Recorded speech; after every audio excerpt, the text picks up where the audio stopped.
லைவ்ல இன்னைக்கு மார்னிங்கும் ஃபுல்லாகவே முத்துக்குமரன் வந்து சாரி தான் கேட்டுட்ருக்காரு. இப்போவும் மஞ்சரியும் ஜாக்லினும் பக்கத்தில் உட்காந்துருக்காங்க. குமரன் படுத்திருக்கும் போது ஜாக்லின் கேட்குறாங்க, ஏய் படுத்துட்டியாடா தூங்கிட்டியாடான்னு கேட்டால் குமரன் தூங்குறதா சும்மா படுத்திருக்கேன் அப்படின்னு சொல்கிறாரு. ஸோ அவர் தூங்கலை. மார்னிங் என்ன சொல்கிறாருன்னா, பிக் பாஸை பார்த்து இந்த வாய்ப்பு கிடைச்சதுலேருந்து ஒரு நாளையும் நான் பெருசாக தான் நினச்சிருக்கேன். ஒரு நிமிஷமும் நான் உழைச்சிருக்கேன். 106 நாள் எப்படியாவது இந்த வீட்டில் இருக்கணும்னு நினச்சி தான் நான் உழைச்சி போராடி இருக்கேன்.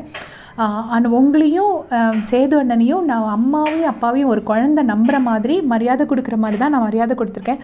உங்கள் 2 பேர் கையும் பிடிச்சி தான் நான் நடந்திருக்கேன். அதனால் என்னை மன்னிச்சிருங்க பிக் பாஸ். இல்லைனா என்னை கூப்பிட்டு 2 அடி கூட அடிச்சு விட்ருங்க, எனக்கு பிரச்சனை இல்லை. ஆனால் இப்படி பேசாமல் இருக்காதீங்க பிக் பாஸ். எனக்கு என்ன சொல்கிறதுனே தெரியல. புலம்புற ஆளே நான் கிடையாது. இப்போ நான் இப்படி புலம்பிகிட்டு இருக்கேன். உண்மையிலேயே ஒரு குழந்தை அம்மா அப்பாவை மதிக்கிற மாதிரி தான் நான் உங்கள் 2 பேரையும் மதிக்கிறேன். ப்ளீஸ் பிக் பாஸ் அப்படின்னு கேட்குறாரு. இப்போ ஃபஸ்ட் ப்ரமோ வேறு ரிலீஸ் ஆகிருக்கு.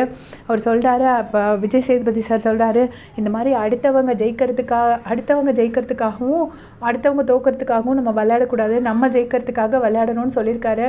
ஸோ கண்டிப்பாக இன்றைக்கி குமரனுக்கு ஒரு ரோஸ்ட் இருக்குது. அது மட்டும் கண்டிப்பாக தெரியுது. கொஞ்சம் நேரம் திட்டுவார். ஆனால் எனக்கு என்ன தோணுது அப்படின்னா, விஜய் சேதுபதி சார் வந்து கடைசி பிக் பாஸ்ட்டை சொல்லி சரி மன்னிச்சு விட்டுருங்க, நீங்கள் பேசுங்கன்னு சொல்லுவாரோன்னு தோணுது. சரி உங்களுக்கு அப்படி தோணுச்சுன்னா மறக்காமல் கமெண்ட்ஸில் சொல்லுங்கள். தேங்க்ஸ் ஃபார் வாட்சிங்.